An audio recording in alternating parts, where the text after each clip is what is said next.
The lock clicked sharply as I turned the key, its metallic snap slicing through the tension that had settled over me like a heavy fog.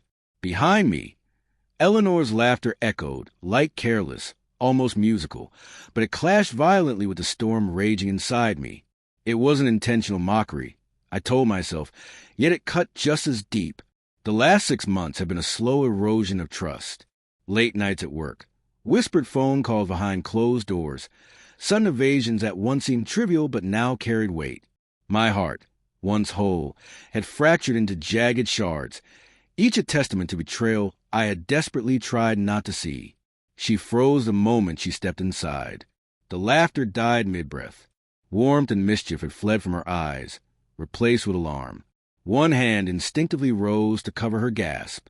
Her body recoiled as if the truth itself had struck her. I had rehearsed this moment countless times in my head, the confrontation, the unveiling, the reckoning, and now, finally, it was real. On the bed behind me, I had arranged the evidence meticulously, not just screenshots or messages, though they were there, stark in black and white, but tangible proof of the affair.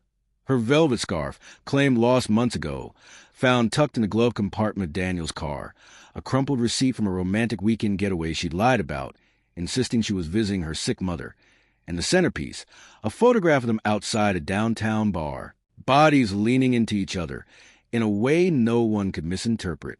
Eleanor's lips trembled as she whispered my name. Michael, I can explain. I remained calm, unnervingly so. Explain what? I asked, letting my words pierce her like cold steel. Explain the kisses, the lies, the slow unraveling of our marriage while I remained blind? Her eyes darted, her chest rising and falling with shallow breaths. Like a trapped animal, she searched for an escape, but there was none. I took a step forward. Where is he, Eleanor? Her voice barely carried. He's at work. I laughed, though there was no warmth in it. At work? How convenient. I just spoke to his wife. He called in sick today. Shock washed over her face, disbelief mingling with panic. She hadn't known Daniel was married. That detail wasn't part of her fantasy. I hadn't planned to bring anyone else into this, but discovering his deception was irresistible. Misery, after all, loves company. I dialed Daniel. His voice, usually dripping with arrogance, fell silent as he arrived, eyes sweeping over the room, taking the damning evidence in Eleanor's crumpled form. Soon after, his wife appeared, fury etched into her face. Chaos erupted. Screams, accusations, tears, shattered illusions. Their world came apart in real time. When the dust settled, the house was heavy with silence. Eleanor, eyes swollen, whispered, Michael, please.